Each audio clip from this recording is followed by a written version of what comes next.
Hello and welcome, everybody. We are late by 2 minutes, I know, so you don't need to remind me, but I was here way ahead of time.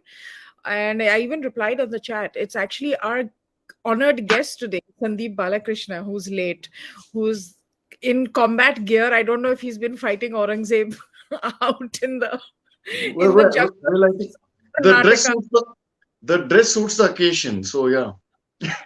Yeah. So, you know, I don't know whether this is a good thing or a bad thing, but we Mhm. just seem to be talking a lot more about Aurangzeb now than we Mm, have ever in the past. mm. Yeah, well, it is a good thing, in fact, Okay. because like they say, no, I mean, history repeats itself because people don't care to learn about it, and we have to learn more. We have to have more conversations, write more books and essays, do more research on Aurangzeb, not less of it. And You why do know, you think that's important, Sandeep? Why do you are we being communal when we discuss him, when we bring him up and the stuff that he's done? Are we being well, communal? well, what do you mean communal? Define that word. Those are one of those words which lack a precise definition. What do you mean communal? No, I'm saying that's what we are accused of, right? Every time you bring up Hmm, Aurangzeb or you want hmm, to talk about his regime, his rule, then okay, you're considered to be indulging in communal speak. okay. So here's a simple litmus test about this whole branding of people as communal, right? The people who brand others as communal, uh, they are basically supporters of Aurangzeb. They are whitewashers of his, incontrovertible legacy of bigotry. As simple as that. They don't want you to learn the truth about Aurangzeb. So, because that explodes their carefully constructed myth about Aurangzeb being tolerant, about him being a patron of Hindus. And if you ask those uh, dimwits, like, I don't want to use a very stronger word, so a dimwit like Audrey Truschke or somebody. So Abhijit has very colorful names for her, but we'll let that pass for now. So people like her, they try to elevate this bigot into sainthood, or some kind of a Mahatma type of person. So this is a whole point. When you whitewash, when you start sugarcoating things and the more you try to hide things, and the it redoubles when the truth surfaces, it'll hit you harder. It's like the proverbial spring. For that spring to stay compressed, you have to force it. And the moment you loosen your grip, your hold, it redoubles with double the force. It requires you double the force, which is exactly what is happening. So, are you telling me that uh, Aurangzeb's own records, in his own farmans, in his own orders, proclamations, and what's more important is that in his own deeds, spread over a long rule of about half a century, are you telling me that you can somehow whitewash all this? If Aurangzeb was alive today, the first person who would have shot to death, or impaled or hanged, would be all these guys who call you communal. He was proud of what he did. So this, yeah, I mean, it's good that these buggers are, they are fodder for conversations like this, and we should keep having more such conversations, and more But then, often. but Sandeep, okay, here's now the second charge. Now, Hmm, are we dragging India back into like the past, 500 years ago, 300 years ago, by hmm, discussing these things, by dwelling on them? Are we hmm. just not ready to move forward? That's the other charge. Unless you understand that past, you will stay stuck. Actually, the people who are making this charge, they are still stuck in 16th or 17th century. Hmm. They are the ones who are stuck there. All the entire Hindu community, even Jain, all religions which are born in India, basically. I don't make any distinction, that Jainism is separate, or the Buddhism is separate or Sikhism is somehow separate from Hindu Dharma. So all these, without exception, all of them were persecuted by Aurangzeb.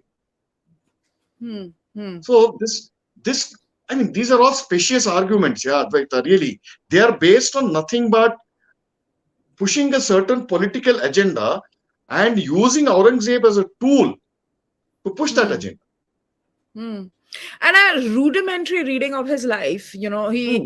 he killed his brother, he Yeah, imprisoned his father. He yeah, wasn't he wasn't a nice guy. I mean, even if you just go by just hmm, basic stuff that he did, yeah. forget what he did to the others, but look at what he Yeah. did to his own family. Well, that is par for the course. It's not just Aurangzeb. If you look at the Islamic history in India, about 800 years of it, so we'll discount people like Muhammad bin Qasim. But at any rate, from the Delhi Sultanate onwards till Aurangzeb, what do we see? And even various smaller Muslim states, all these Nawabs and Nizams, what you see is basically fratricide, Hmm. or what's that word for killing brothers, whatever that is, right? Yeah, So that's this is right. what you see. Yeah, this is what you see. There has been absolutely no bloodless succession at all, except perhaps the case of Jahangir. But even Jahangir rebelled against his father. That's It's right. another matter. It's another matter that Akbar was strong enough to quill him. The same Hmm. thing happened with Jahangir. I mean, Hmm. with Shah Jahan. And the same thing, what son did to father, his son will learn from the same example. Huh? Hmm. Hmm. Hmm. So, Hmm. blinding your own son, that's what this fellow did. But I think it must be. Hmm. but it was during Aurangzeb's rule really that the Mughal Empire became this huge, massive empire that was, a world empire. It was the greatest extent of its Hmm. rule uh, Hmm. took place under Aurangzeb's rule. That is true. That is true. But there is another side to it. And you can, read all these colonial accounts written by mostly by French uh, and even English, right? What they say is that although by the sheer territorial extent, it is true that Aurangzeb, he ruled over the largest area in India, but that was not a stable rule. Hmm. So Hmm. every other day of his rule, he spent in quelling rebellions, in putting down revolts. That's right. So when you say rule, on the other hand, Akbar consolidated. He not only, grew the Mughal Empire into a significantly large extent, but he managed to consolidate it. He ruled for 40 years. Hmm. Aurangzeb never found a single moments of peace, uh, to consolidate whatever gains he had made. Hmm. Hmm. The other So, argument that is presented by Aurangzeb defenders, and yes, they do exist, yeah, is they that do. he never tried to convert anybody. He built more temples than he destroyed. This one I find the funniest.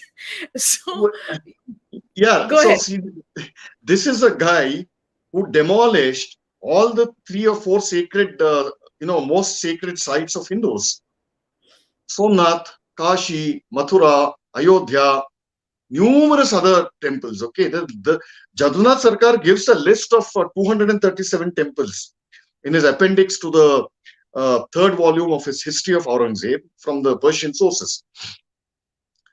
But the number is easily 10 times that. Hmm. You're talking about a territory right all the way from Delhi, Agra, up to Krishneshwar in Maharashtra. Hmm.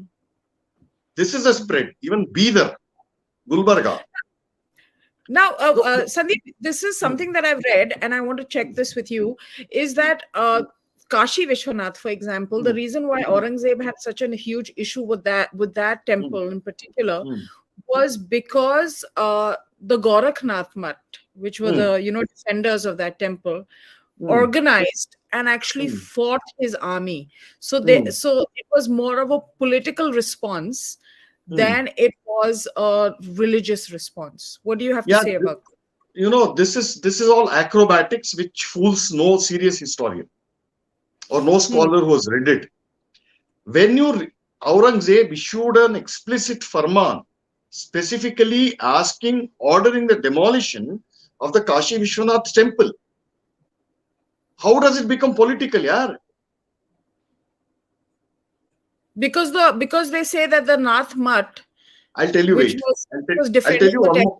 temple. I'll tell you one more fabrication. It is said that Aurangzeb and his retinue, comprising some Hindu rajas, they were visiting Kashi Vishwanath temple, and Hmm. one of the wives of one of his Hindu governors, she entered the Kashi Vishwanath temple to perform puja, and then the Mahant there, uh, he molested her or raped her or something like that, and then she went in that state and complained to her husband, who in turn complained to Aurangzeb, and because Aurangzeb was such a respecter of the of women, he said, "How dare this happen? I don't care if it is the Kashi Vishwanath temple itself. Let me demolish it. This So is the fiction." where Yeah, is this come from? This is like, where is this come from? I'm fascinated. you know what? This narrative was put in after one of those Marxist historians. They keep holding these annual conferences, right? This Yeah. was put on the agenda item to whitewash the actual reason for demolishing the Kashi Vishwanath temple. It was made into a lesson. And you know Huh. who quotes this? This is Who? quoted on mainstream TV debates by mullahs and all these Islamic clerics who come on, TV news. Hmm. Hmm. Even Hmm. even they could, even the mullahs who regard Aurangzeb as some kind of hero, even they couldn't come up with such a compelling piece of fiction, which was supplied by a so-called Marxist historians. So explain this to me. What is the motivation of a Marxist historian to Mm, conjure up, and we do see them do this all the time, to conjure up mm, defenses for the mm. likes of Aurangzeb? What is the motivation? The motivation, the long-term motivation, see, there's no separation between church and state in Marxism, which means everything comes into the purview of the Marxist ideology. So society is not separate. They analyze society from the Marxist lens. Which means they analyze art from Marxist lens, which means they analyze literature from Marxist lens, which means they twist history to suit their Marxist perspective, if you want to call it perspective.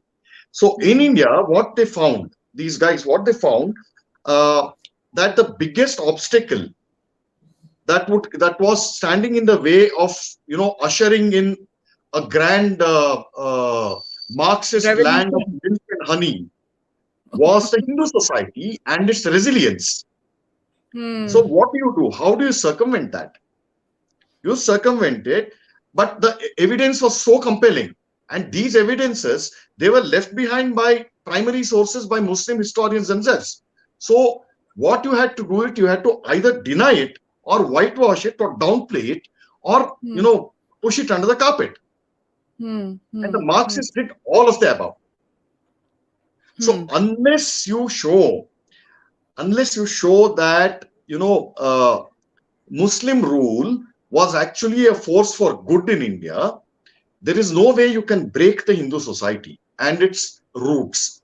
So what you do is, on the one hand, you distort Muslim history and Hindu history, and you distort Muslim history in such a way as to make it appear positive, and you distort Hindu history in such a way that there is nothing but negativity in it. Hmm. Hmm. So Hmm. then you get an alliance. India is the only country in which Marxists, Islamists, and the missionary lobby are in bed together. Hmm. Hmm. Nowhere else will you see this. Why are they in bed together? Because their common enemy is Hinduism. All of them have their own, share in the whole game. Hmm. Hmm. So So, you you want know, to I was. establish an Eastern Christian empire in India, and those guys want to, finish the what Pakistan is known as the unfinished Mughal dream. So the Islamist lobby wants to fulfill this unfulfilled dream by Islamizing all of India.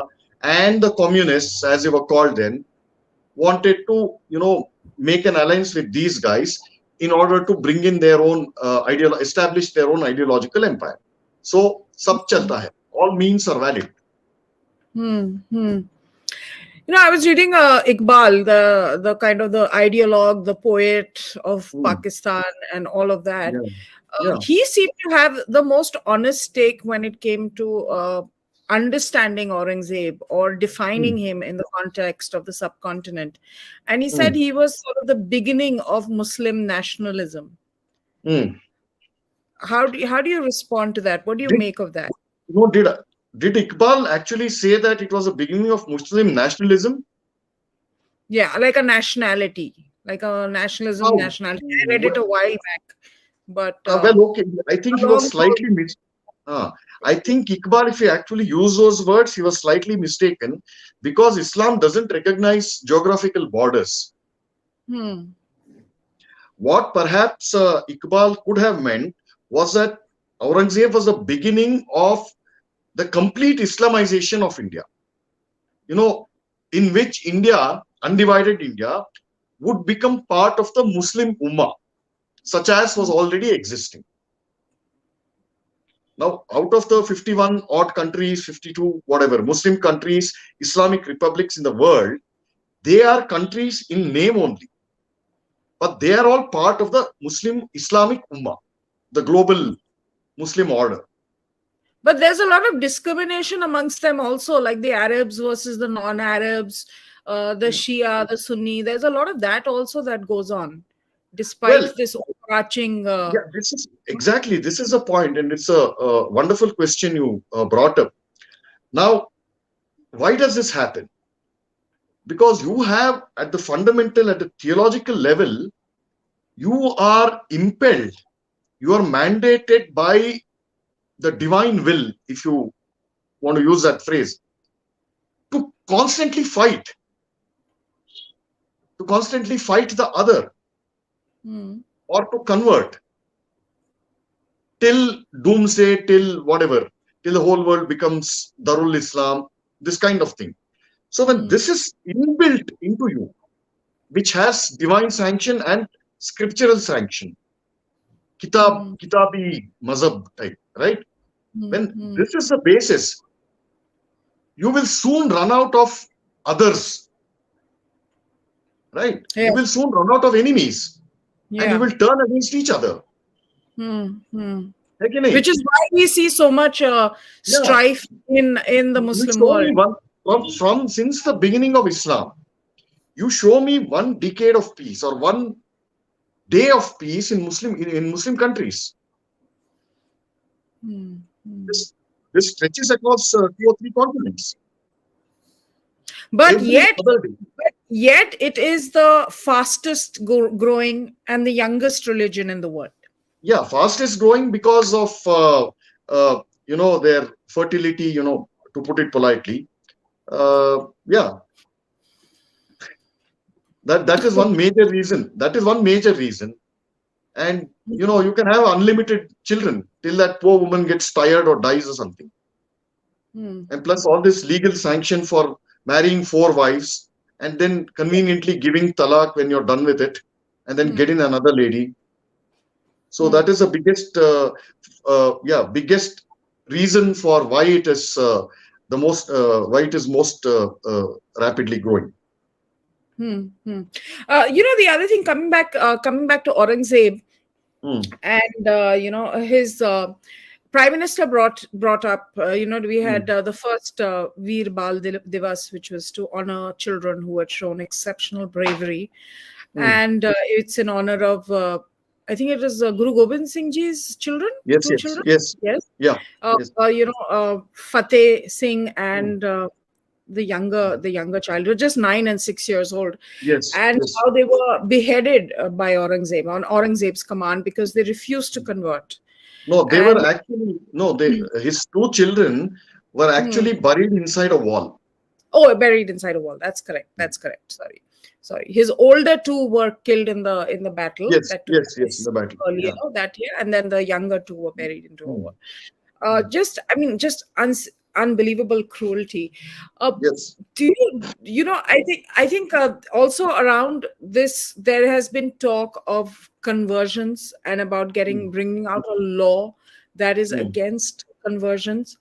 mm, Recently, there has been this case now with this young actress from Mumbai. mm. I don't know if you've picked up on it. It's Tushina International. Sharma. Yeah. Mm, She was in a relationship mm, with her co-star, who mm, is a Muslim, mm, and subsequently she allegedly died by suicide mhm, after they broke up or something to that effect. And mm, now, I mean, of course, I don't believe like source-based news when it comes mm. from news channels in these kind of cases, because there's a lot of lies that goes around. But Yes. one of the things that has been coming out, and I want to caveat this and say that we don't know if this is the truth, but this is being reported in the Mm, media and it is being repeated, is mm, that she refused to convert to get married, and mm, that led to a breakup, mm, and subsequently she took this very drastic step. mm, mm, So of course, I mean, relationships can be toxic, and I feel that, at the end of the day, young girls, whatever religion mm, they are from, if they mm, find themselves in a romantic relationship, must have mm, the strength to understand that sometimes it may not work for whatever reason. But this is the one reason that's coming forward. Then mm, subsequently, you have a lot of interfaith marriages, mm, wherein these things are sort of falling apart because of refusing to convert and things of that nature. mm, In the personal realm, this is my question.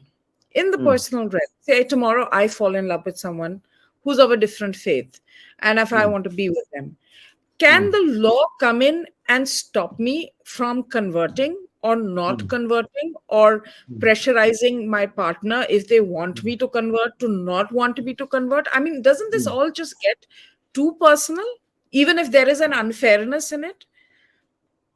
Well, your larger question, as I understand it, is should an anti-conversion law be passed? Is that one of the threads of Yes, your? and that is one of the thread, Mm, and mm, also then does it impinge on personal mm. liberty? Well, on a superficial level, I'll tell you why it is superficial. As you know, it will be clear why I said superficial as I go along. Sure. Yes, it is. It is definitely, and it impinges in your personal space. That is true, but at the superficial level. But in a country like India, now where the majority religion is Sanatana Dharma, which is not predatory, Hmm. Hindus or Hinduism does not. There is no foundational text or preaching in Sanatana Dharma which actually asks you to go out and convert others to this fold, into the Hindu fold. So, Correct. Yeah. whereas the foundation, the core doctrine of all Semitic faiths, all Abrahamic faiths, is to go forth and conquer or convert. Convert. Con- Conversion is also conquest. So, Hmm. what we have here is a very curious and a worrying phenomenon for Hindu society, where you have no mechanism to combat this at the social level. Hmm. So far, our society, our family system was strong, and the family exercised a great moral check, or because of moral protection and a family protection against people going out to other things. Because, like Swami Vivekananda rightly said, every Hindu going out of the Hindu fold is not only becomes one Hindu less, but an enemy more. But But an enemy more. hmm. So their premise is basically to convert or kill.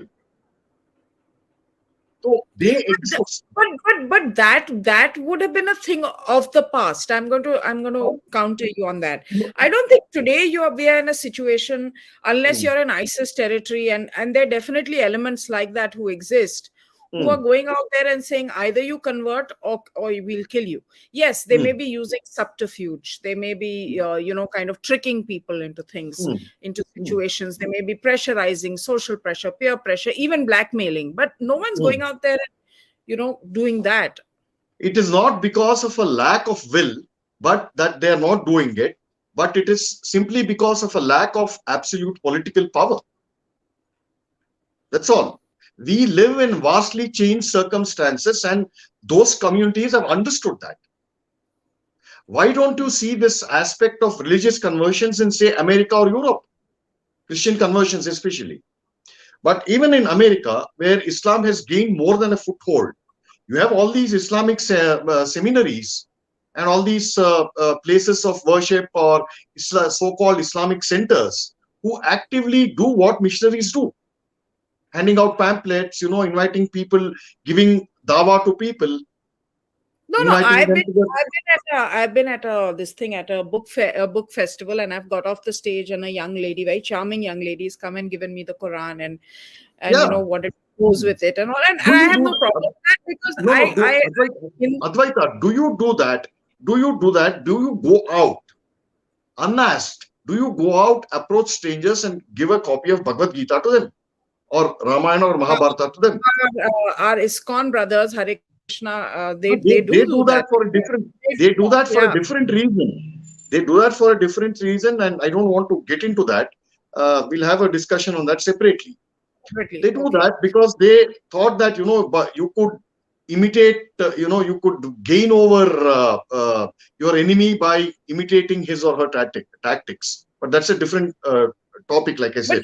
But as a liberal mm, Sanatani mm, Hindu, mm, I don't have a problem with someone coming to me and giving me the Holy Quran or the Holy Bible or any of those mm, things. mm, That doesn't bother me. It doesn't. mm, mm, It I don't see a problem with it at all. I'm quite comfortable, maybe because I come from a polytheistic belief system where I'm quite precisely. comfortable with recognizing divinity Mm, and grace mm, in the gods of other faiths as well.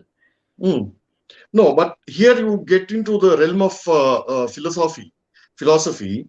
When you say, the deities of all other faiths, what is the fundamental nature of the deities in those faiths and Hindu gods, Hindu deities? Why are Allah and the Christian God always jealous male gods? Why don't they have a Durga? And why do the scripture tell that thou shalt not make a graven image after my mold or something? Hmm. Hmm. You see, this exists at this foundational level. So only this philosophical clarity can, help you decipher this kind of thing. And in Again, the case of a religion like Hinduism, it cannot survive without active state support. And I 101% support, and passing of an anti-conversion law, because your numbers have dwindled at an alarming pace. hmm. So this is a question of survival, not just about law or legal issues or constitutional issues. Hmm.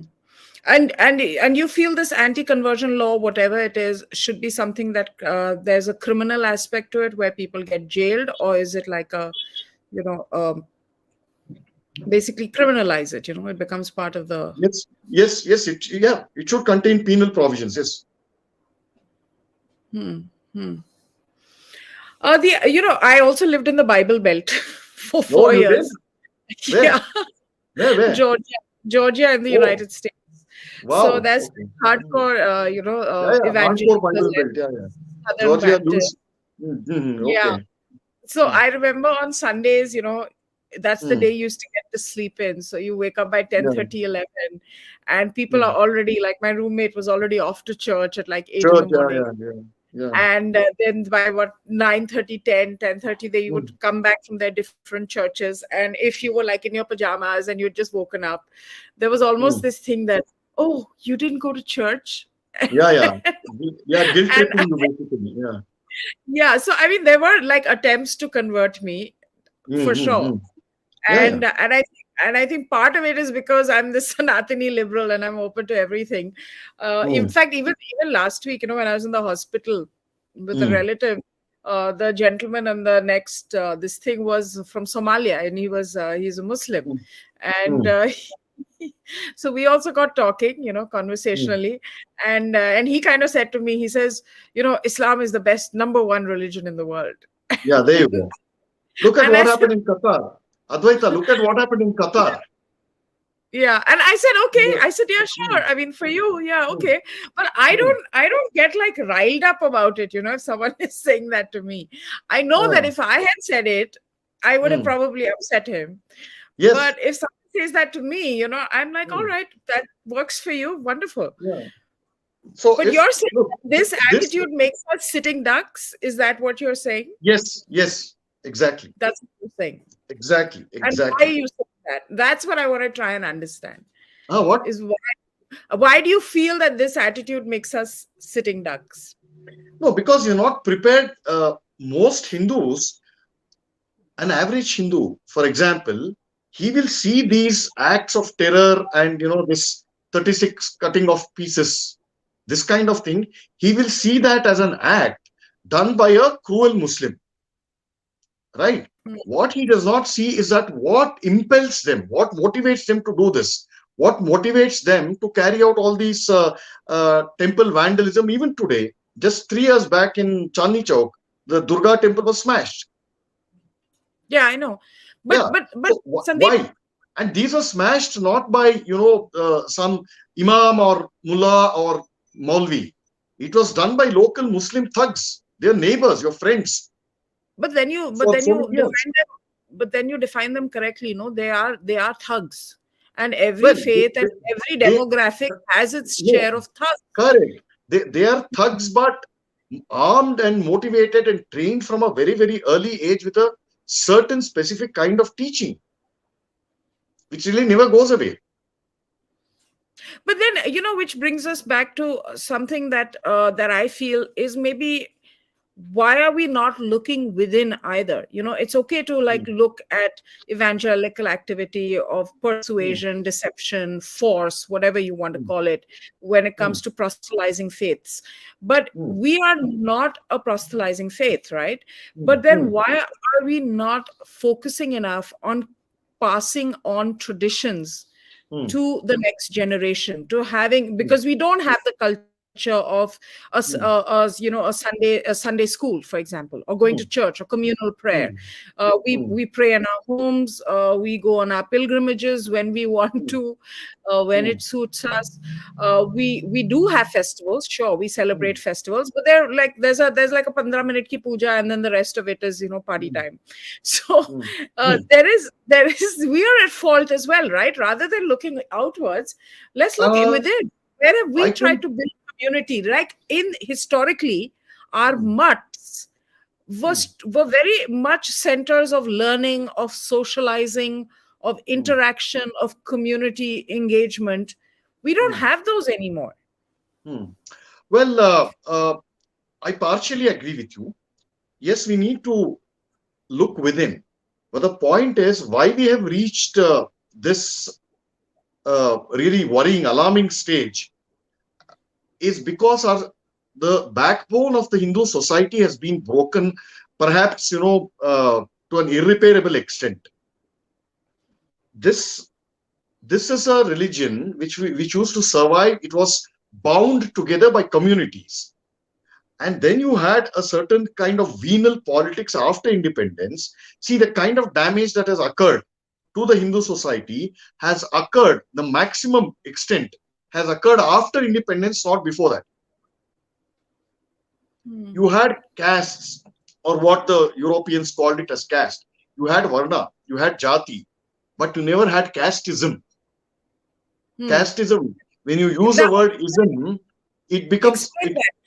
Yeah, Explain that. when you use the suffix ism, it immediately becomes political, right? Hmm. So Ayn Rand is a word. Ayn Randism becomes a political ideology. Okay, so coming back to this point, now you had communities which performed multiple functions like professions. A caste was also a profession, right? Hmm. But Hmm. they all believed in the same deities and they all respected where your Kuldevata might be Durga and mine might be Shiva or Vishnu. It didn't matter.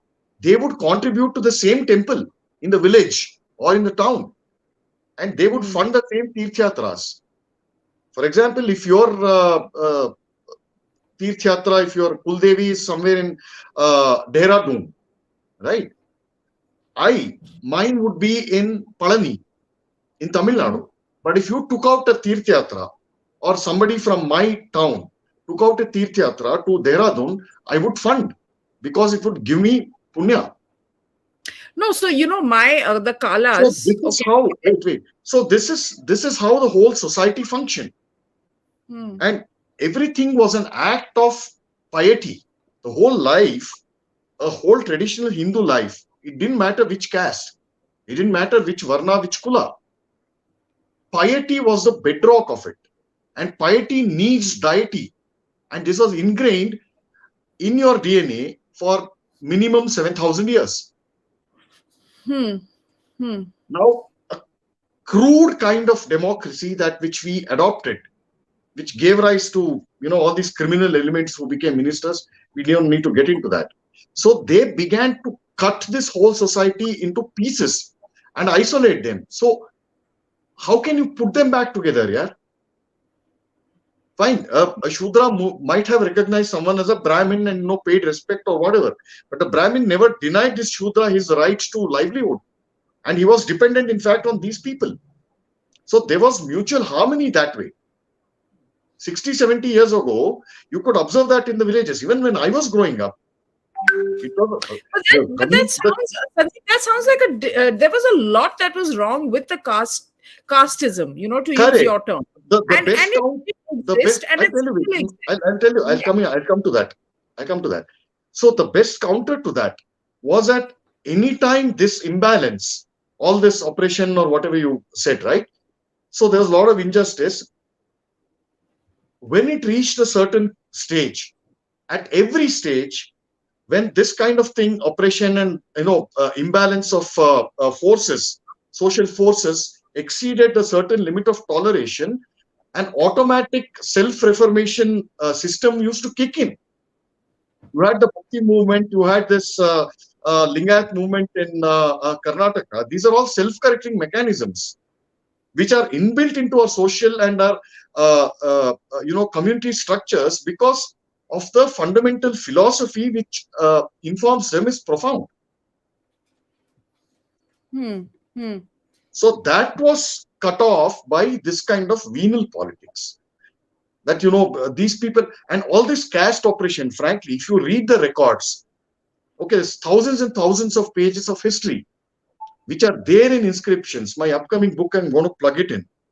I've Yeah. Yeah. given it's called Stories from Inscriptions, 15 stories that will show you a first-hand picture of real people, of a real society which lived and breathed and interacted with each other on various at various levels, at the level of say charity, at the level of business, Hmm.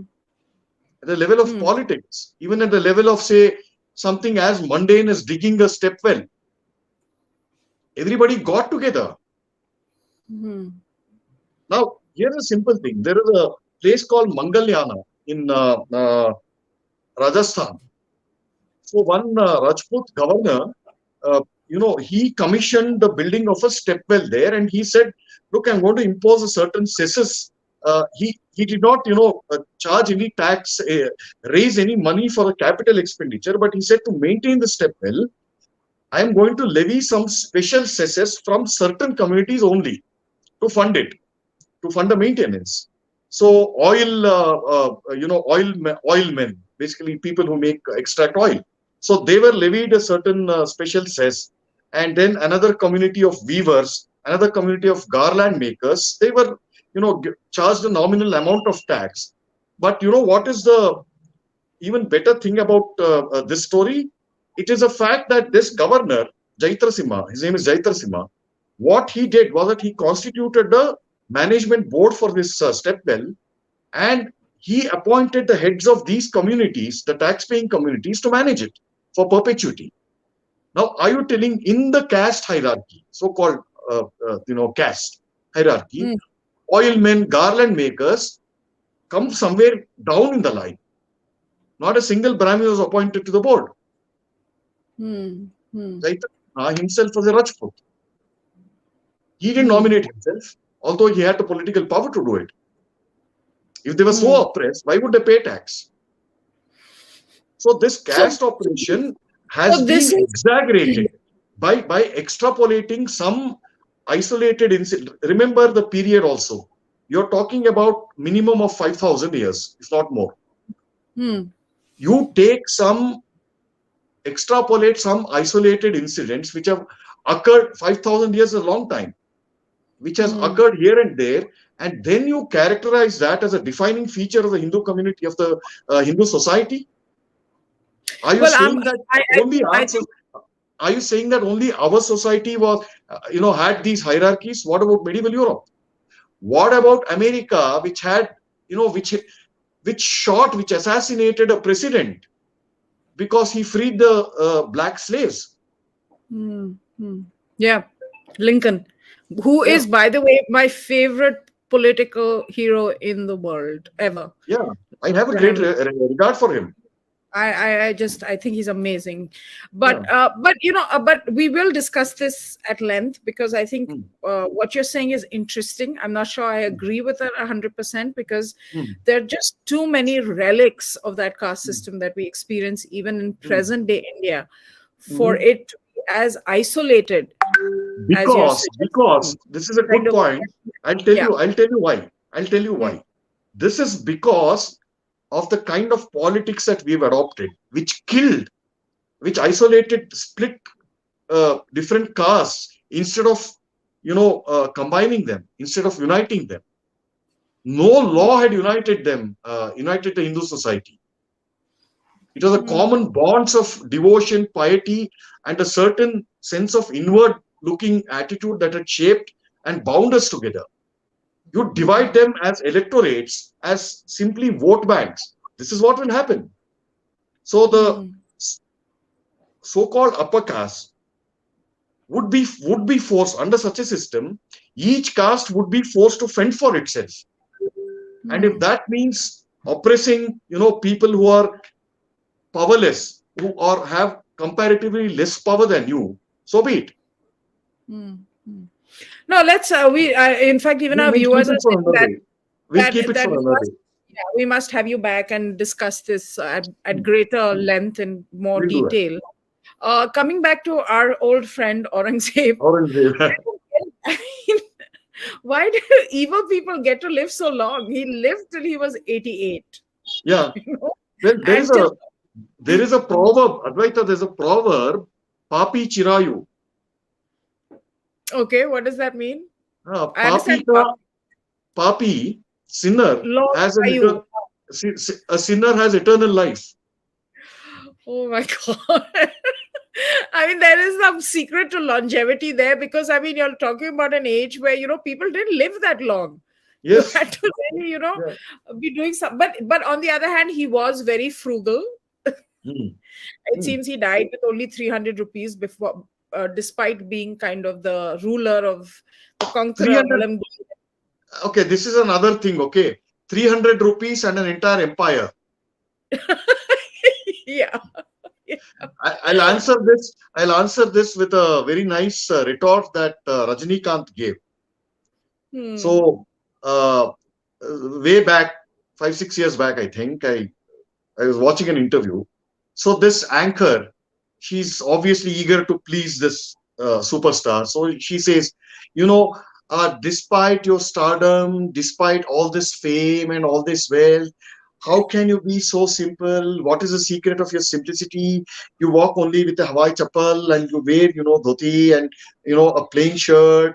You're not flamboyantly dressed. What is the secret? Or this kind of, kitty party kind of Yeah. question.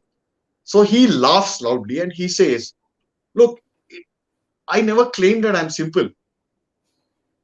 He says, look, all you people are simply, बिना वजह आप मुझे simple bol rahe ho.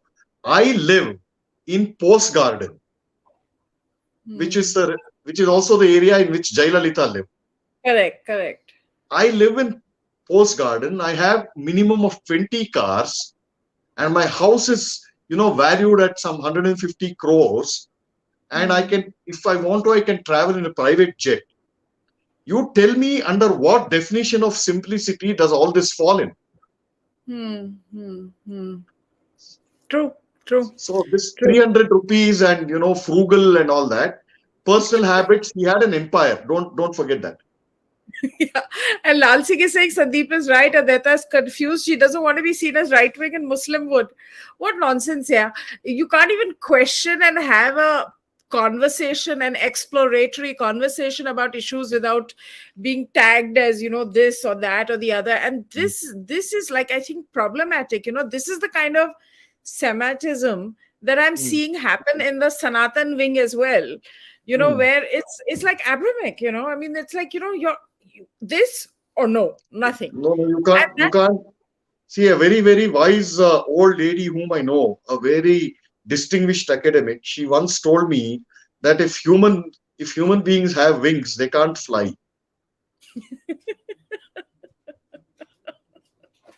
yeah, first of all, yes. I mean, people need to stop with this right wing, left wing. Yes, there may be a left wing, but I There think is there a is a left wing. Yeah. non-left. There is definitely a left wing, but there is a Yes. wide non-left.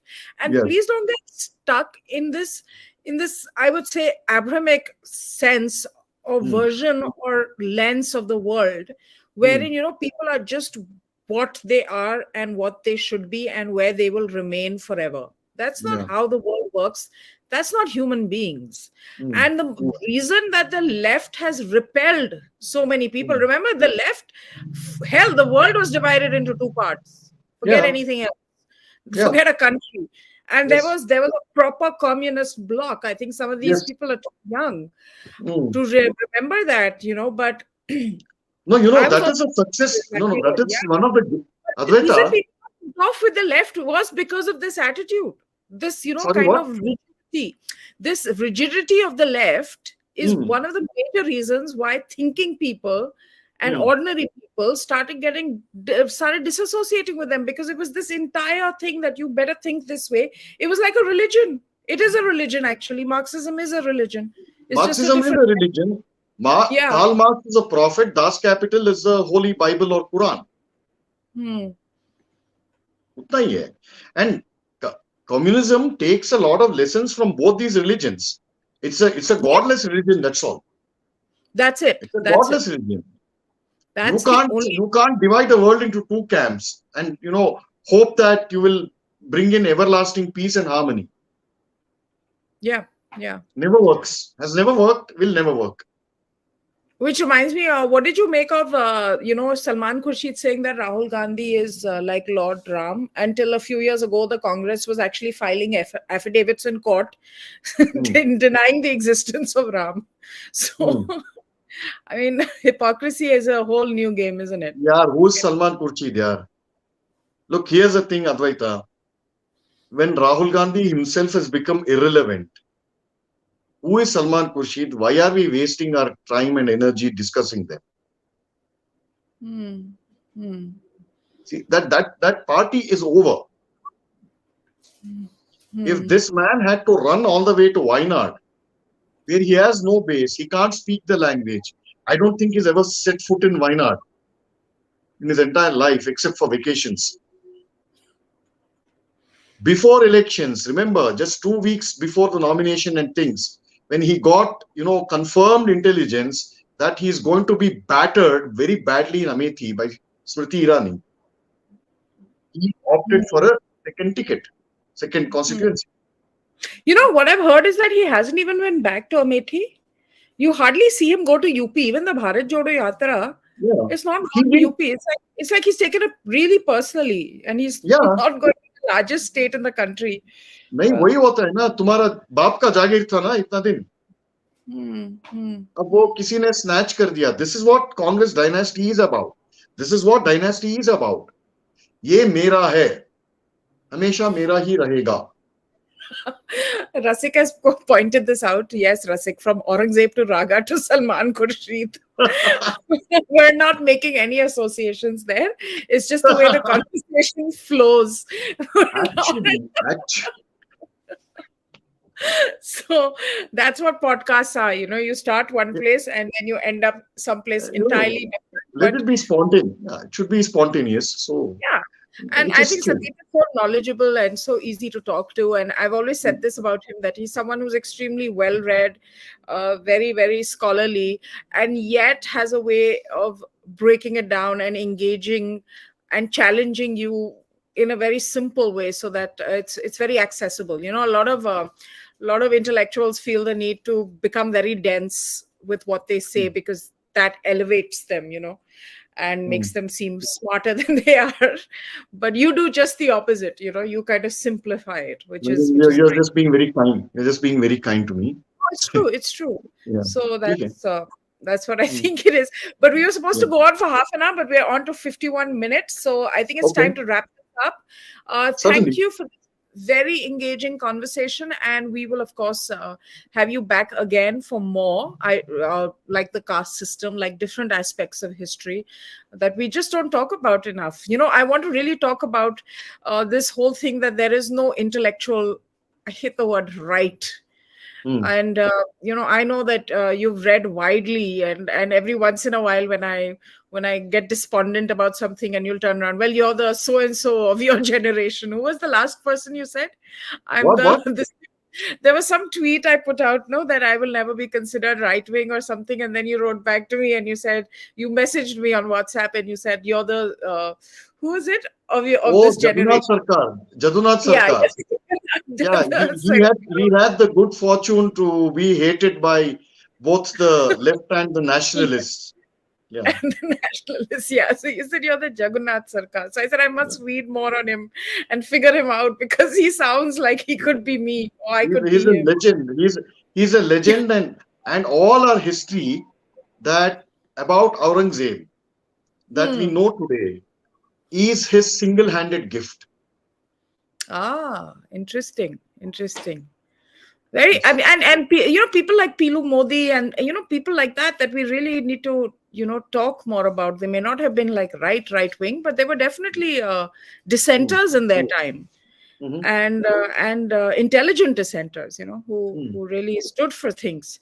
So I Yeah. think it's important to discuss those thoughts and those people, and I hope you'll come back for that as well, because Will do. Sitaram Goel is also somebody that you Mm. have read a lot on. So yeah, Yeah, lots to talk. I did a 3 hour talk on Sitaram Goel. You can check it out. It's there on YouTube. Yeah. I don't think my viewers can do 3 hours. Okay. No, it's in three part. It's in three parts. Yeah. Okay, it's in three parts. We'll call you here again and dumb it down, and have a good laugh, and figure it out. Okay. You can All do right, that. everybody. Sure. Thank you so much for watching. Do like, share, subscribe, and enjoy yourselves. No, Arijit, I am not mocking Sanatinis. Just relax now. Mm. Oof. So I must be the only host who gets trolled the most on my shows. I think people come on to troll me. Okay, that was disrespectful. Not troll me, but to comment on me. Right. But anyway, thanks so much. Thank And you. we'll chat soon. All the best. Thank you, everybody. Will Do do. like, share, subscribe. Thank you. Thanks. It's a delight. See you next Thank time. you. Bye. Bye.